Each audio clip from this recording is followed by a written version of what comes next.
Mesdames et messieurs, bonsoir. Il est 20h sur ITV. C'est parti pour le journal.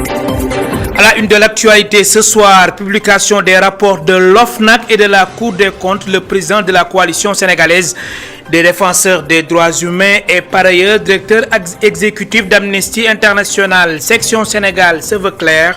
Pour Seydi Gassama, la justice doit faire son travail, sa réaction à suivre en début de journal. Tension ce matin à l'ESEA, École supérieure d'économie appliquée. L'état de délabrement très avancé de leur bâtiment est passé par là, en cause l'effondrement du toit de leurs toilettes. La direction du COUD rassure et promet de trouver de meilleurs logements aux étudiants dans les meilleurs délais. Décédé hier des suites d'une longue maladie, le promoteur de lutte Gaston Meng a été inhumé aujourd'hui au cimetière musulman de Yoff.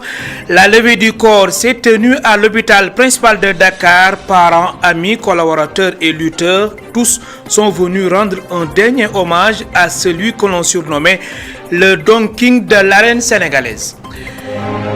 Et puis votre rubrique hebdomadaire Enjeu climat sur les traces du dossier des Filao dans la bande de Guédiawaye. L'affaire a été portée devant les tribunaux par l'Association pour la justice environnementale. Derrière ce combat judiciaire se cache la survie de tout un écosystème et toute une économie locale. Voilà pour les titres, dans un instant le développement.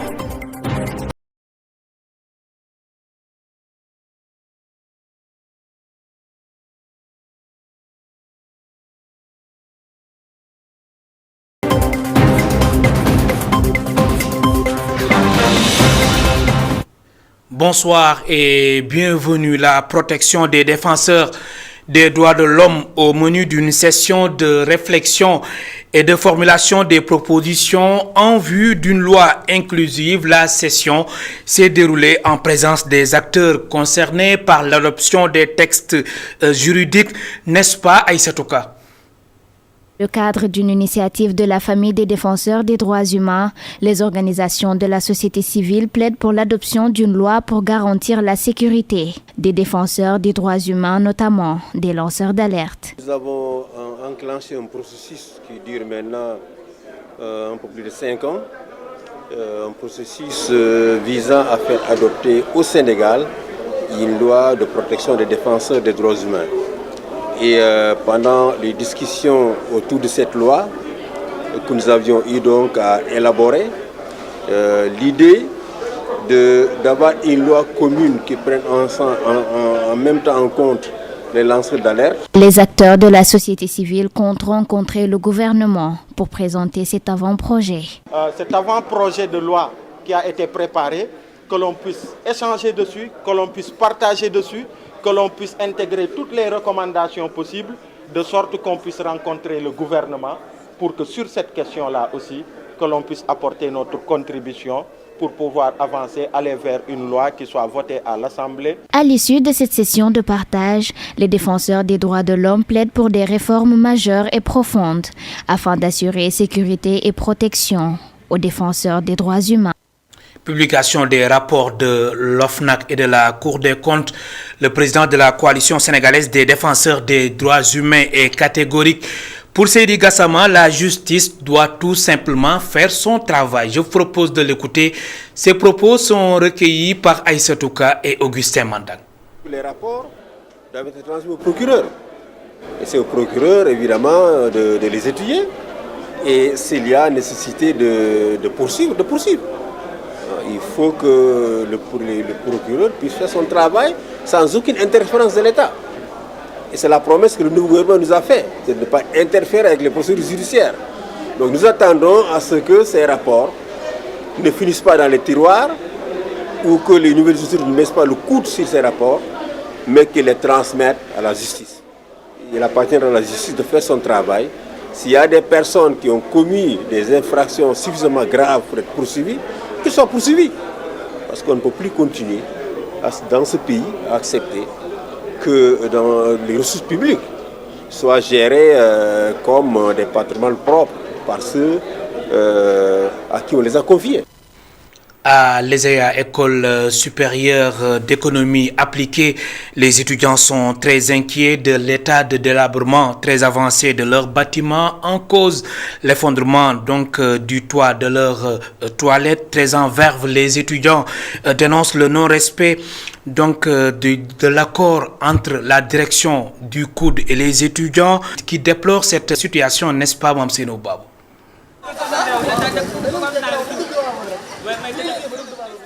À l'entrée de l'école, les valises et bagages des étudiants, pour eux, il est hors de question qu'ils restent sur ces lieux. Tout d'un coup, une violente dispute éclate entre étudiants et agents du COUD qui refusent à la presse l'accès au bâtiment. Après un véritable forcing, ils finissent par obtenir gain de cause. Une partie de la dalle des toilettes s'est effondrée, des gravats par terre, des fissures notées sur les murs. Les étudiants de l'ESEA, inquiets de la vétusté de leur logement. Le bâtiment E de l'ESEA, qui abrite les filles de plusieurs années confondues, dans les toilettes se trouvant au rez-de-chaussée, dans l'aile gauche, s'est effondré, le toit s'est effondré. Sachant également que des étudiants de deuxième année venaient tout juste de sortir de ces toilettes. Donc nous, en tant qu'étudiants, nous ne pouvons pas tolérer que nos étudiants, autant pour moi, soient logés dans ces états, dans des bâtiments dont l'état de délabrement est très avancé. Autre chose qu'ils dénoncent, c'est le non-respect des accords qu'ils ont eus avec la direction du COUD. Au début, nous avons trouvé un consensus pour qu'on puisse loger nos étudiants, c'est-à-dire le GAP, qui devaient loger dans les 4 bâtiments que vous voyez ici et qui se trouvent dans un site où doit être construit des bâtiments de l'AMSA. Mais à notre grande surprise, à l'ouverture, c'est-à-dire le 22, nous nous sommes retrouvés ici dans le campus social et sans logement. Et nous avons immédiatement saisi les autorités du COUD qui nous ont dit finalement que l'accord ne pourrait pas être respecté. Ces étudiants invitent les autorités à résoudre leurs problèmes au plus vite. Ils veulent des logements décents afin qu'ils puissent étudier en toute tranquillité. Mamseno Babou, la réaction du COUD n'a pas tardé. Selon le chef de service administratif du Centre des œuvres universitaires de Dakar, la protection civile a déjà inspecté ces bâtiments et aucun danger n'a pas été décelé. Toutefois, la direction du COUD promet de trouver de meilleurs logements aux étudiants dans les plus brefs délais. Je vous propose d'écouter la réaction de Nobsec. Il est le chef de service administratif du COUD. Ses propos sont recueillis par Mamseno Babou et Pape Mafalfal. Au niveau de l'ESEA, il y a 4 bâtiments de cette nature. En dehors de ces 4 bâtiments, il y a également le grand amphithéâtre. Tous ces bâtiments ont été construits pendant la même période. Mais Dieu a fait que ces 4 bâtiments servaient à loger les étudiants. À la fin de l'année passée, vu l'état des bâtiments, l'autorité a écrit à la protection civile. Et il y a eu une visite d'une équipe du préfet associée avec tous les acteurs concernés. Donc il y avait la protection civile, IGT, c'est-à-dire ceux qui sont au niveau du ministère et qui sont chargés du bâtiment. Ils ont visité ces 4 bâtiments et à la suite de ces visites, ils ont donné des instructions. Et ces instructions ont concerné surtout les 2 premiers bâtiments pour lesquels ils avaient préconisé la fermeture immédiate de ces bâtiments, ce que nous avons fait. Pour ces 2 bâtiments également, nous avons voulu prendre de la précaution. En quoi faisant, nous avons saisi la direction de l'ESEA et ensemble avec eux et les étudiants, nous sommes partis faire des visites dans le sens de louer d'autres bâtiments en dehors même du campus. Au retour, il y a eu incompréhension et le projet n'a pas pu aboutir. Nous sommes en train de trouver des solutions. Ce qui est sûr, nous allons régler cette situation. En tout cas, les étudiants qui sont dehors, nous allons leur trouver un logis dans les meilleurs délais. Le chef de l'État est attendu à Médina Gounass ce vendredi, informe la présidence de la République. Bassirou Diomaye Faye va effectuer la grande prière du vendredi à la grande mosquée de cette cité religieuse et il se rendra à la retraite spirituelle du Dakar qui a démarré samedi dernier. Le président va s'entretenir avec le khalife Thierno Amadou Tidiane Ba. Et les membres du collectif des terrains de Benoba, ces derniers accusent Momar Sokhna Diop de brassage foncier de 29 hectares. Ils ne comptent pas se laisser faire et appellent à l'arbitrage du chef de l'État. Bounama Mangara est leur porte-parole. Il est interrogé par Alioune Sow et Bara Sow. Le maire de Tivaouane Peulh, en tant que tel, qui devait nous protéger, il est venu pour s'accaparer de nos terres, comme on le dit. Le maire de Tivaouane Peulh, on a des terres depuis nos arrière-grands-pères. Nos papas ont essayé de faire des papiers. On a des papiers qu'on avait avant le premier maire. Le maire est venu, ces terres-là, il veut les s'accaparer. Il s'est doté de presque 29 hectares. Vous comprenez? Maintenant, ce que nous voulons, ce problème est allé, comme notre frère l'a dit en Wolof, ceux qui parlent sur ces terres, il le menace ou bien il l'emprisonne. C'est ça qui nous équationne, nous. Nous, propriétaires des terres, on ne peut pas parler sur nos terres. Le maire est venu, il s'est accaparé, il s'est doté sur ses propres papiers. Il a signé ses papiers en disant que c'est l'État du Sénégal, l'État avant, l'État du gouvernement de Macky Sall, c'est l'État qui l'ont doté ces terrains. Et que ces terrains nous appartiennent. Nous n'allons pas laisser, on est allé avec lui en justice. Mais ce qui nous préoccupe jusqu'à nos jours, si tu l'amènes à la justice, on ne peut pas atteindre ce qu'on veut. Franchement, tu l'amènes et puis que c'est toi qui seras le perdant. Maintenant, on appelle solennellement le président Bassirou Diomaye Faye. Il y a un problème foncier à Tivaouane. Le collectif est dans la diffamation selon le maire. Momar Sokhna Diop se veut clair, le collectif n'a aucun papier justificatif. Il va plus loin et révèle qu'ils ont été condamnés par une juridiction. Momar Sokhna Diop est au téléphone d'Alioune Sow. Vous êtes peut-être la 20e personne en tant que journaliste à m'interpeller sur ce dossier-là. C'est un collectif qui le dit, mais je pense que quand vous réclamez quoi que ce soit, il faut amener des documents justificatifs. Tout ce que ce collectif l'a dit, il n'y a rien de vrai dedans. Absolument rien. Et pour preuve, ils menacent depuis un bon moment, mais jusqu'au moment où on vous parle, ils n'ont amené aucune preuve sur ce qu'ils avancent. Donc sur ça, je vous rassure, malheureusement la commune de Tivaouane Peulh Niaga est une commune qui est en pleine expansion. Il y a certes des litiges fonciers, mais bon, quand on m'accuse moi de ça, je pense qu'il faut amener une condamnation ou une preuve en ce sens. Et sur ça, il n'y en a jamais eu.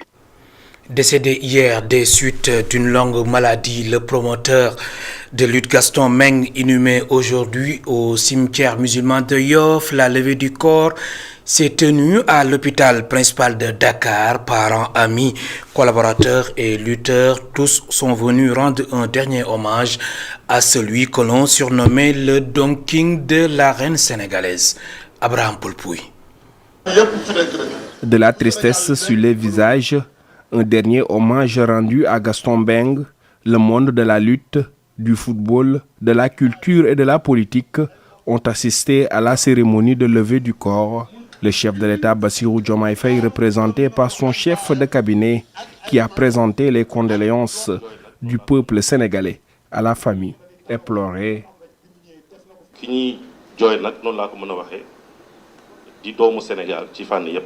Nous avons perdu un digne fils du Sénégal. Gaston Mbengue était d'une autre dimension. Il a aidé, tiré beaucoup de jeunes vers la réussite. Nous demandons à Allah de nous donner d'autres Gastons.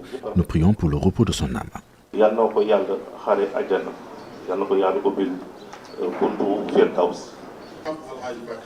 Les hommages rendus surtout par les acteurs de la lutte, lutteurs, promoteurs, amateurs et communicateurs traditionnels sont revenus sur les qualités de l'homme.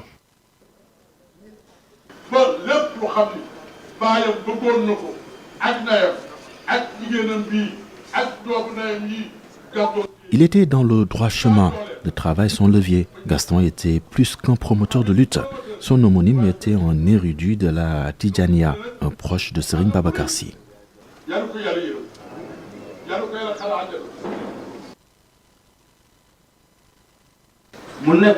homme de conviction, un homme engagé.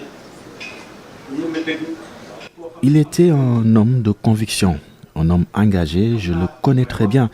J'ai pratiqué l'homme. Il était un homme de combat. Il a gagné des combats, mais il vient de perdre son dernier combat.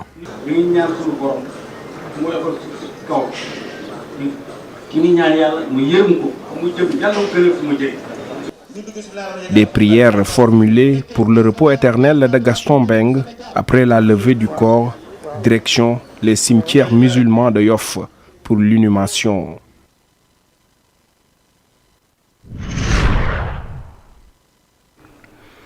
Enjeu climat sur les traces du dossier des Filao dans la bande de Guédiawaye. L'affaire a été portée devant les tribunaux par l'Association pour la justice environnementale. Derrière ce combat judiciaire se cache la survie de tout un écosystème et toute une économie locale. Sur la bande de Dakar, des milliers de Sénégalais s'activent dans le maraîchage, mais aujourd'hui, ils redoutent la pression foncière dans un contexte où l'État a freiné les constructions sur le littoral. C'est un reportage signé par Pape Ibrahima Ndiaye et Serigne Saliou Deme. De la verdure en face de la mer, séparée par la VDN 3, et comme zone de tampon le désert, l'œuvre des bulldozers, et vu du ciel, le contraste est tout simplement saisissant. Toute une bande de Filao terrassés au profit d'un plan d'urbanisme de détail de 826 hectares, de Yeumbeul Nord à Tivaouane Peulh en passant par Malika. Mais ce n'est pas tout, puisqu'un autre décret a été signé par le président Macky Sall de 150,58 hectares et qui vise, cette fois-ci, la ville de Guédiawaye. Autant de décrets, autant de surfaces déclassées au grand désarroi des habitants qui déplorent la mort de tout un écosystème au profit de l'urbanisation. Je pense que désastre là quoi. Boy xol fi désastre la, désastre. En sus de cela, vous allez constater vous-même que dans cette bande, il y a énormément plus de 20 000 personnes qui travaillent ici, de Dakar à Saint-Louis. Et aujourd'hui, 80% des produits maraîchers, de tout ce qui est fruits et légumes que consomme Dakar, est produit au niveau de la bande des Filao. Et au-delà de tout ça, ce qui est encore plus important, pourquoi on avait mis la bande, c'est une barrière contre l'avancée de la mer. Sur la bande de Dakar à Saint-Louis, les fronts de destruction sont nombreux, mais tous se rejoignent sur un point, le motif de causes d'utilité publique qui ne tiennent pas la route au regard des travaux engagés sur les différents sites, regrettent les écologistes. D'abord, 4 hectares de la bande des Filao au bénéfice de l'Union des magistrats du Sénégal, 23 hectares au bénéfice, en tout cas pour des infrastructures publiques, et ensuite 45 hectares pour la communauté laïenne. Et l'ironie du sort, c'est que entre 2022 et 2023, le président a déclassé 150 hectares de cette bande et 826 hectares encore de cette bande. D'après les estimations de l'Association pour la justice environnementale, au moins 1500 hectares ont été déclassés rien qu'entre Dakar et Kayar, et souvent pour des besoins loin d'être dans l'intérêt général. La situation est préoccupante, avertissent les militants de l'environnement et des habitants dans les périmètres concernés. Mais heureusement, disent-ils, au pied de certains arbres qui tiennent encore, résiste toute une économie locale. Contrairement aux centaines de maraîchers qui ont été obligés de quitter les lieux, Libas Ndiaye et ses enfants exploitent encore des terres. Mais il le sait, le déguerpissement les guette et la menace se fait de plus en plus sentir. fi mu ne nii nag doon nañu découragé sax bi ñuy doog a ñëw defe ne duñ fi gis seen bopp mais actuellement dañu dem ba sentir ni lii moo leen gënal tukki moo leen gënal am laneen ndax wax dëgg yàlla tool yi gis nañ ci solution boo xam ni vraiment génn na njariñ daal fi mu ne nii mais fi mu koy génnee nii nag fii la gars yi ñëwee nag bëgg koo fuqati mais damay dem kalaame wax leen wax ñooñu ñoom mënuñu ci dara ci kaw la jóge ñoo leen ëpp doole mais ñun ma daal da ngay toog buñ la fi bu ñu ñëwee bu ñu la mënee jox lu la ko jaral baax na suñ la ko mënee loolu du xal man ko may kon kay naa leen jox sama bakkan rek. jigéen moom da ngaa war a jàppale sa borom kër ak suy bëri te ñun tool yi ñoo fekk ñu koy bëgg a jël te jël bu instant yi dañoo métti ñu ngi yuuxu fu nekk ñu ay jigéen lañu borom tool yaakaaruñu ñu tool ñu yaakaaruñu ñu tool ndax instant yi bu ñu jëlee tool ñun du ñu xam ni ñuy def te xam nga ne jabar mënoo xëy toog di xoole sa njaboot ñu lay xool mu di la xool ku da ngaa bëgg ñaan yàlla boo xëy am loo jàpp dañuy ñaan nag rek lenn mooy ñu bàyyi suñu tool yi fii ñu liggéey sa turu. Au-delà du constat sur le terrain, il y a le combat judiciaire avec des arguments au nom de la protection des filaos. Évidemment, l'agent judiciaire de l'État, il est dans son rôle, conteste cela, mais nous considérons que l'intérêt général qui devrait être à la base de l'adoption de ce décret n'est pas caractérisé et donc pour nous, le juge devrait l'annuler sur ce point. Sur le deuxième point, sur le deuxième temps fort de notre argument, c'est que déclasser toute une bande de filaos dont l'importance écologique n'est plus à démontrer nous semble catastrophique et c'est d'autant plus catastrophique que le Sénégal a adhéré à des conventions qui luttent contre la déforestation. Le nouveau régime entre en action, annonce l'arrêt provisoire des constructions sur tout le littoral. Une nouvelle bien accueillie par l'Association pour la justice environnementale. Ses membres approuvent tout en poursuivant leur combat devant la Cour suprême. Un brin d'espoir qui surplombe désormais les maraîchers et qui souffle sur les exploitations agricoles.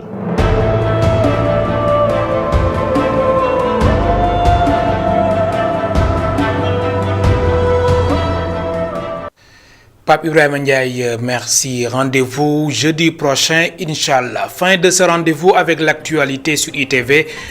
Merci de nous avoir suivis. Dans un instant, la suite de votre émission RSA, retour sur l'actualité avec Baba Ndiaye. Bonsoir.